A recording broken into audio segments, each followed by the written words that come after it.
देख रहे हैं इन डार्क राजकुमार के साथ। तो चलिए पढ़ते हैं आज की कहानी की ओर। दोस्तों, मेरा नाम राहुल है और मैं केरल का रहने वाला हूँ। मेरे साथ ये घटना साल 2018 में घटी थी। उस वक्त मैं अपने ऑफिस के काम के लिए बाहर जाने वाला था। उसके बाद करीब रात में 10 बजे मेरी ट्रेन आने वाली थी। मैं भी समय रहते ही स्टेशन पर पहुंच गया। जब मैं स्टेशन पर पहुंचा तो स्टेशन पर काफ़ी भीड़ लगी हुई थी। उसके बाद ट्रेन स्टेशन के ऊपर पहुंच गई। फिर जल्दी से मैं भी ट्रेन में बैठ गया और जब मैं ट्रेन के उस बोगी में बैठा तो मैंने देखा कि वो बोगी पूरी की पूरी खाली पड़ी थी। मैंने इन चीज़ों पर ज़्यादा ध्यान नहीं दिया और अपनी बोगी में आराम से बैठ गया। रात के लगभग 11 बजे जब मेरी अचानक ही आंख लगने लगी तो मैं आराम से ऊपर वाली सीट पर सोने लगा। लेकिन तभी अचानक मुझे किसी चीज़ के नीचे गिरने की आवाज़ सुनाई पड़ी और जब मैं उठा तो वहाँ पर सब कुछ बिल्कुल ठीक था। लेकिन तभी अचानक ही मेरी नज़र मेरे बगल में बैठे ही एक आदमी पर पड़ी जो कि काफ़ी जवान और मजबूत लग रहा था। मैंने उस आदमी से बोला, भाई साहब, आप ट्रेन में कब बैठ गए? तो उस आदमी ने मुझे हैरान कर देने वाला जवाब दिया था और उसके बाद मैंने उससे कोई भी सवाल नहीं किया। दरअसल उस आदमी ने कहा, मैं इस ट्रेन में पिछले 28 सालों से सफ़र कर रहा हूँ। उसकी ये बात मुझे हजम नहीं हुई, मगर मैं उससे कोई और सवाल पूछना भी नहीं चाहता था। फिर मैं अपनी सीट पर आकर चुपचाप लेट गया। अभी मैं सीट पर सोया ही था कि तभी मुझे ऐसा लगा कि कोई मेरे कंबल को पकड़कर नीचे की तरफ खींच रहा हो। दिसंबर के उस महीने में ठंड कुछ ज़्यादा ही थी, तो इस तरह कंबल खींचने पर हर किसी आदमी को गुस्सा आ ही जाता है। मैंने भी गुस्सा दिखाते हुए उससे कहा, अबे कौन है? मेरे चारों तरफ से कोई भी मौजूद नहीं था। ना ही तो वो आदमी मुझे कहीं दिखाई दिया और ना ही कोई और। लेकिन तभी अचानक से मेरे सर के ऊपर मैंने देखा कि वह आदमी मेरी सीट के एकदम पास खड़ा होकर मुझे बोल रहा था। क्या हुआ साहब? मैंने कहा, कुछ नहीं, आप जा सकते हैं। इतना बोलकर मैंने भी अपनी आंखों को बंद कर लिया। लेकिन अब मुझे उस आदमी पर थोड़ा थोड़ा शक होने लगा, क्योंकि उसका भयानक डरावना चेहरा मुझे शक के घेरे में डाल रहा था। उसके बाद मैं वापस अपनी सीट पर सोने लगा। लेकिन अब मुझे नींद नहीं आ रही थी, क्योंकि बार बार मुझे उसी आदमी का ख्याल आने लगा। लेकिन किसी तरह मेरी आंख लग गई और कुछ देर के बाद मैंने देखा कि वह पूरी की पूरी ट्रेन सुनसान जंगल से दाखिल हो चुकी है। चारों तरफ सन्नाटा पसरा हुआ है। उस सन्नाटे के बीच एक बहुत ही बड़ा सा आदमी मेरे करीब आया, जिसने मुझे कहा, बेटा, आज तुम बहुत बुरे तरीके से इस जगह पर फंस चुके हो। इतना बोलने के बाद वह बुढ़ा आदमी वहां से चला गया। लेकिन तभी अचानक से मेरी नज़र मेरी सीट के बिल्कुल ऊपर की तरफ पड़ी, तो मैं हड़बड़ाते हुए उठा, क्योंकि मैंने देखा कि मेरी सीट के ठीक ऊपर एक आदमी लटका हुआ था और वो वही आदमी था जो कि कुछ देर पहले मेरे बगल की सीट पर बैठा हुआ था। लेकिन इस बार उसका पूरा हुलिया बदल चुका था। उसके बड़े बड़े नाखून मेरी आंखों के अंदर घुसने के लिए तैयार थे। उसके भयानक दांत मुझे मारने को तरस रहे थे। तभी अचानक से उसने अपने दोनों हाथों से मेरी गर्दन को कस के पकड़ लिया। मेरी जोरदार चीख के साथ अचानक से मेरी आंख खुल गई। जब मैंने बोगी में चारों तरफ देखा तो बोगी के अंदर सब कुछ सामान्य था, पर वह आदमी अभी भी उस बगल वाली सीट पर बैठा किताब पढ़ रहा था।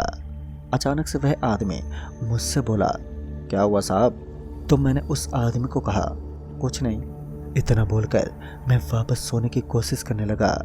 अब एक बात जो कि मैं बहुत ही अच्छी तरीके से जान चुका था कि उस बोगी में कुछ ना कुछ तो ज़रूर गड़बड़ है। उसके बाद मुझे किसी के पैरों के पटकने की आवाज़ सुनाई देने लगी। लेकिन जब मेरी आंखें खुली तो वहाँ चारों तरफ से कोई भी नज़र नहीं आ रहा था। चारों तरफ केवल और केवल खामोशी पसरी हुई थी और वह आदमी कंबल ओढ़कर आराम से सो रहा था। मुझे ऐसा लगा कि सब कुछ सामान्य है, तो मैं वापस बोगी की उसी सीट पर बैठ गया। अब मुझे तो वैसे भी नींद तो आने वाली नहीं थी, तो मैं आराम से बैठा रहा। अभी तो मेरा सफ़र काफ़ी लंबा होने वाला था। लगभग मुझे 3 घंटे का और सफ़र तय करना था और उस समय रात के करीब 1 बज रहे थे। तभी मैंने देखा कि ट्रेन किसी स्टेशन पर रुकी हुई है। मैं चाहता था कि मैं जाकर किसी और बोगी में बैठ जाऊं, लेकिन ट्रेन के नियम और कानूनों की वजह से मैं किसी और बोगी में नहीं जा सकता था। मुझे अब भूख भी लगी थी, लेकिन तब तक ट्रेन ने चलने का संकेत दे दिया। उसके बाद ट्रेन वहां से वापस निकल पड़ी, लेकिन अब मुझे काफ़ी ज़ोर की भूख लगने लगी थी। उसके बाद मैंने अपने बैग से कुछ खाने के सामान को निकाला, तो मैंने उस खाने को देखते ही नीचे फेंक दिया और ज़ोर से चिल्लाने लगा, क्योंकि मैंने देखा कि मैंने जिस टिफ़िन में खाना डाला था उसके अंदर खाना नहीं था, बल्कि इंसानों के मांस और हड्डियां डली हुई थी। पर जैसे ही मैंने उस खाने को फेंका तो मैंने देखा कि अब उसके अंदर वही खाना था जो कि मैं लेकर आया था। अब मेरा दिमाग तो पूरे तरीके से घूम सा चुका था, लेकिन अचानक वही आदमी खड़ा हो गया। उस आदमी के खड़े होते ही मैं उसको घूरने लगा, लेकिन उसका पूरा चेहरा धीरे धीरे बदलने लगा। वह आदमी कुछ देर पहले नॉर्मल लग रहा था, मगर अब उसका चेहरा जानवरों के जैसे रूप में तब्दील हो गया और उसके हाथ और पैरों पर बड़े बड़े बाल भी उत्पन्न हो गए। उसके बाद वह आदमी धीरे धीरे नीचे उतरने लगा, मगर तब तक मैं सीट से नीचे उतरा और फिर भागता हुआ बाथरूम में चला गया। मैंने बाथरूम को अंदर से बंद कर लिया, लेकिन तभी उस दरवाजे के खटखटाने की आवाज़ मुझे सुनाई देने लगी।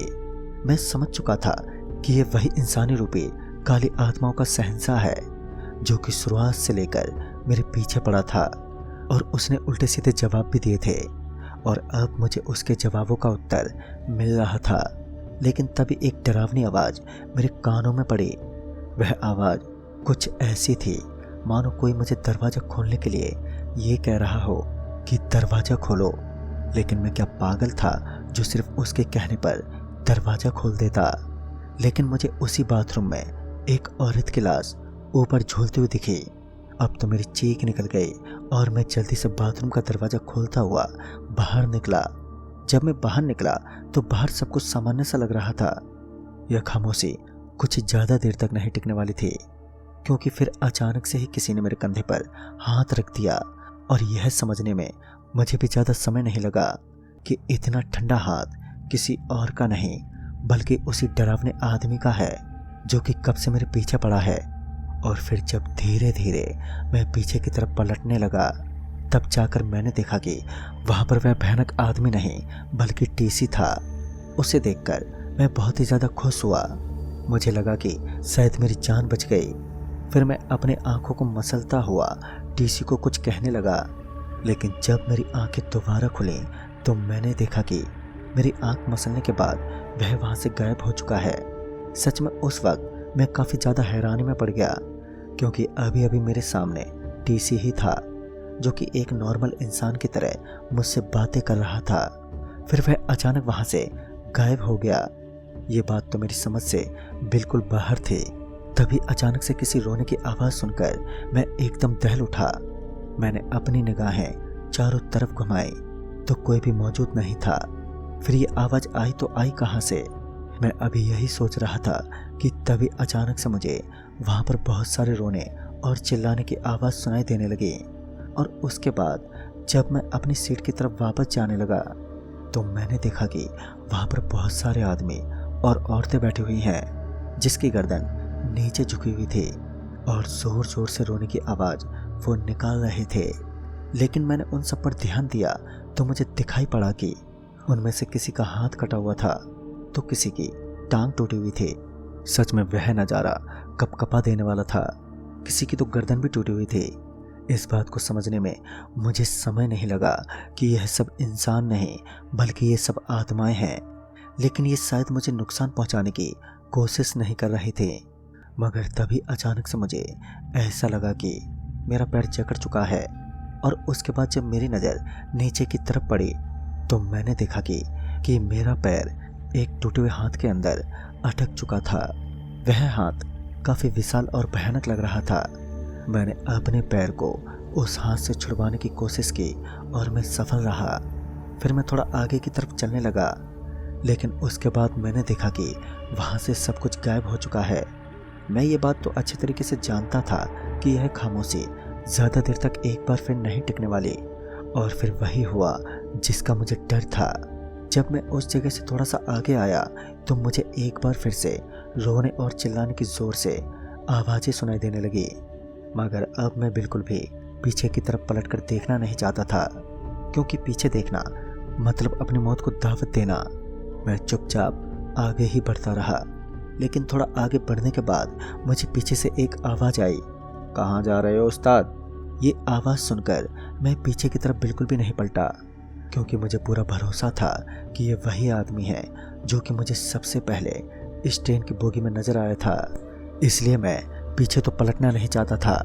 एक सामान्य सा आदमी जो मुझे लगा था, मगर मुझे क्या पता था कि वह सामान्य आदमी कोई सामान्य आदमी नहीं, बल्कि हैवानों की बस्ती का शहंशाह है। मैंने चुपचाप अपना बैग उठाया और फिर वहां से निकल पड़ा।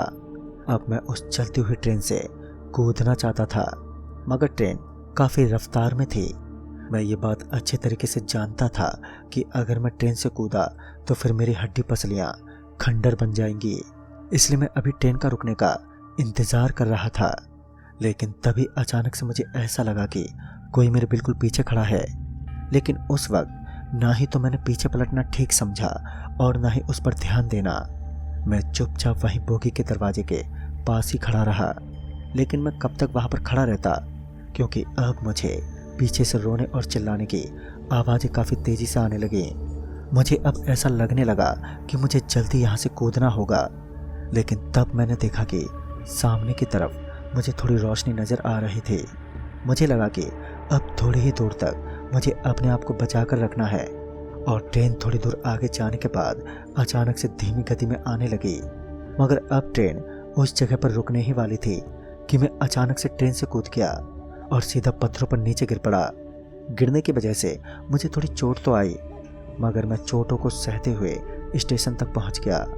तब कहीं जाकर मेरी जान में जान आई। दोस्तों, वाकई ये दृश्य को मैं अपने जीवन भर भुला नहीं सकता। तो दोस्तों, इस कहानी में बस इतना ही। तो मैं आपका दोस्त राजकुमार जल्द ही मिलूंगा एक और नई कहानी के साथ। तब तक के लिए बाय एंड टेक केयर।